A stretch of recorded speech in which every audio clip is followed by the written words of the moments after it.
Salut les Healthy Girls, voici le truc et astuce pour faire un pain sans gluten, délicieux, savoureux, super léger. En ce vendredi soir, je pense que vous serez super contente d'avoir la recette. Alors, je tiens à vous dire qu'en fait, le grammage des farines n'est absolument pas nécessaire. Le tout, c'est de choisir des farines qui vous font plaisir, sans gluten. Pour ma part, ce soir, j'ai choisi la farine de pois chiche, la farine de riz demi-complète, farine de riz et de châtaigne, de la farine de sarrasin. Et le secret, c'est un très bon levain. Et moi, j'ai choisi le levain de sarrasin avec une pointe de mix-gomme. Vous mélangez vos farines comme vous le désirez. Personnellement, je mets 3/4 de sarrasin et je complète le quart suivant avec un peu de farine de pois chiche, un peu de farine demi-complète et un peu de farine de riz et de châtaigne.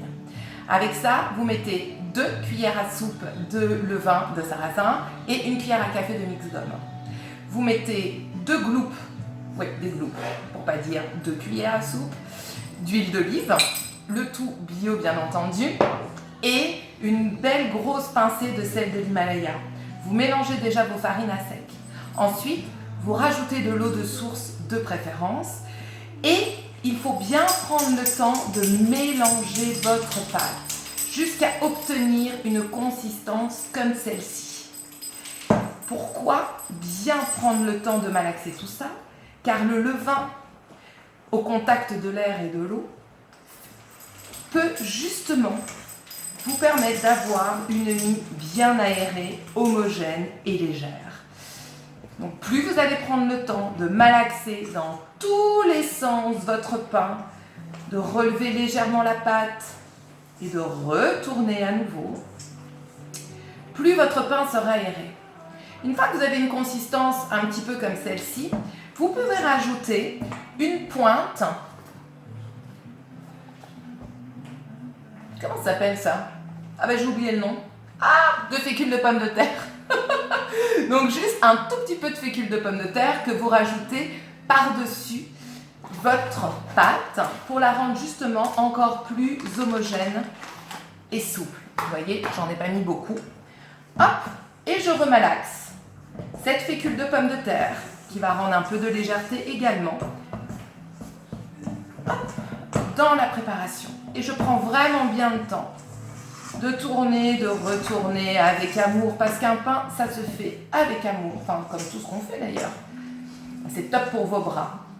Et c'est vraiment prendre le temps de mélanger, surmélanger, remélanger avec beaucoup d'énergie, parce que la pâte le vaut bien. Hop, on tourne, on tourne, on tourne, on tourne, on tourne. Bon, comme j'avais déjà préparé la pâte avant, nous allons simplement, pour terminer, faire une boule avec cette pâte. Hop. Hop.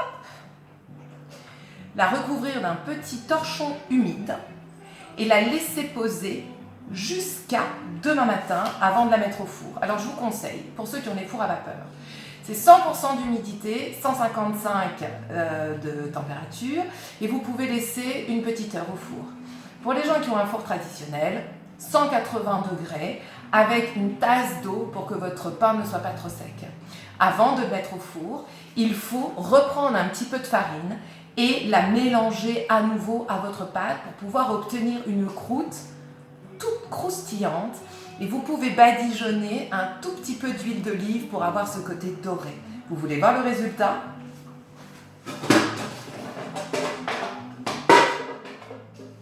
Eh bien, voici le pain que j'ai fait hier. Un pain sarrasin, et voici sa croûte avec de la farine de pois chiche, de la farine de riz et de la farine de châtaigne. Un délice. Léger, fondant, onctueux, comme on aime. Alors, je vous souhaite un bon week-end et j'espère avoir la chance de découvrir vos photos de pain prochainement sur vos sites. N'hésitez pas à me taguer, je serai ravie de voir vos créations. Merci d'avoir pris du temps. Bisous bisous, beau week-end!